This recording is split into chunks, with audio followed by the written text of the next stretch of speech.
5 টাকার ঝালমুড়ি খেয়ে ফেসবুকে ছবি আপলোড দিচ্ছে, সেই ছবি থেকে 500 টাকারও বেশি ইনকাম হচ্ছে। কিভাবে? কন্টেন্ট মনিটাইজ থেকে। কন্টেন্ট মনিটাইজ কিভাবে অ্যাপ্লাই করতে হয় চলেন একবার হলো ট্রাই করে দেখি। কন্টেন্ট মনিটাইজ অ্যাপ্লাই করার জন্য প্রথমে আমাদের পেজ বা প্রোফাইলে চলে আসতে হবে। পেজ বা প্রোফাইলে আসার পরে থ্রি লাইনে ক্লিক করবেন, প্রোফাইল লিঙ্কটা কপি করবেন। কপি করার পরে ব্যাকে চলে আসবেন, তারপর এখানে থ্রি লাইনে আবার ক্লিক করবেন, উপরে থ্রি লাইনে ক্লিক করার পরে এখানে নিচে চলে আসবেন, এই যে হেল্প অ্যান্ড সাপোর্টে আসবেন, তারপরে ক্রিয়েটর সাপোর্টে আসবেন।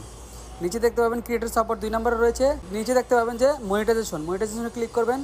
তারপরে দেখতে পাবেন যে মনিটাইজেশন এলিজিবিলিটি, তো এটার মধ্যে ক্লিক করবেন। তারপরে এখানে ads on reach, star, bonus এগুলো থেকে একটার মধ্যে ক্লিক করবেন। তো এখানে লেখা রয়েছে আই এম ইন্টারেস্ট। যদি আপনি অলরেডি সাবমিট করে থাকেন তাহলে লার্নিং মোডে ক্লিক করবেন। লার্নিং মোডে ক্লিক করার পর এখানে দেখতে পাবেন যে ইন্টারেস্ট নামে একটা অপশন রয়েছে, কন্টেন্ট মনিটাইজ বেটা। তো এখানে দেখতে পাচ্ছেন ইমেল এবং কি ফেসবুক অ্যাকাউন্টের মধ্যে আপনি যে লিঙ্কটা কপি করছেন সেই লিঙ্কটা এখানে পেস্ট করে দিয়ে সাবমিট করে দিবেন।